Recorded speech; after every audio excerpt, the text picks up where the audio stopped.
Hey, church family, it's day 7, dwelling with God. Jeremiah 17, that's where we're going to be today. I wrote down on the thing Jeremiah 7. It's not Jeremiah 7, it's Jeremiah 17. Forgive me. Jeremiah 17, read that passage. Read it slow. Jeremiah 17, 5 through 8. That's going to be the focus, 5 through 8. And if I could just take a second and talk about my life for 20 seconds. Jeremiah 17, 5 through 8 has become my life verse. It's become my life verse. I probably be my life verse the rest of my life. I read it about 3 weeks ago, and it's been my prayer every day throughout the day, because you'll see it. You'll see what God describes. God describes what it's going to look like when you try to get your strength from your job, from what people think about you, from your finances, yada, yada, yada. God's going to describe what it's going to be like. But then God describes what it's like when you and me choose to just be 100% confident, rooted, trusting, dwelling in Him. And God paints a powerful picture of what it looks like.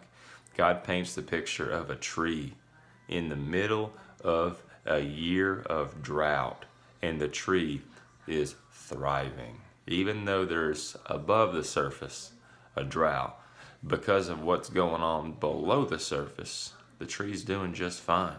And what's going on below the surface? The tree's roots are dug deep and they're extending all the way to the river, sucking water from the river. And man, that's what Jesus wants to do for us. He is the living water. And man, my prayer for myself every day, and my prayer for you this morning is, man, God wants to get us to a place where we're so spiritually mature that it doesn't matter what's going on above the ground, above the surface. What's above the surface? Finances, job situations, family issues, whatever's going on in your life, that's all above ground. That's drought conditions, you could say. But if our focus is below the surface, man, God can get us to a place where we're so deeply rooted in Him below the surface that it doesn't matter what's going on above the surface. We're connected to the King, and we're still going to thrive because of where our roots are connected to. Man, He wants to get you to that place. He wants to get you to a place where you are so mature that it doesn't matter what's happening above ground, because you can't control that. Think about in your life what you can and can't control. If you haven't done that recently, you should. Grab a piece of paper, make a list of things I can control and things I can't control. You'll find that the things on the can't control side, there's a lot. You can't control a lot of stuff, and I've listed it all out. It makes a big difference, because what can I control? I can control my attitude, and I can control my devotion to God. Those are two things that I can control. And so one of the things you can control in your life today is your devotion to God.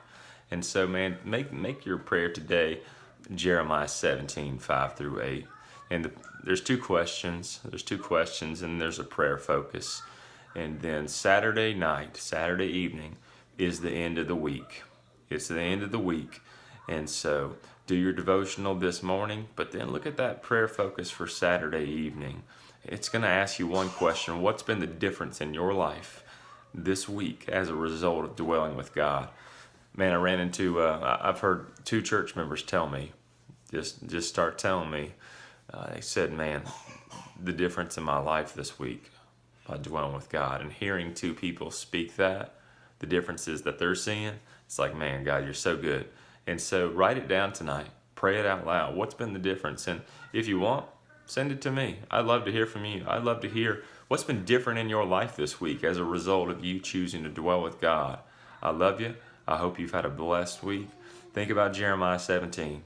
God wants to get you to a place where you are so deeply rooted in Him, nothing else matters, because you're going to thrive, because you're connected to Him.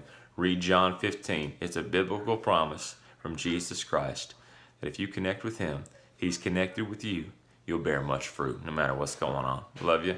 It's been a blessing to be a part of your life every day this week, and I'll see you tomorrow. Tomorrow's going to be a great Sunday morning. God's going to do great things. Love you.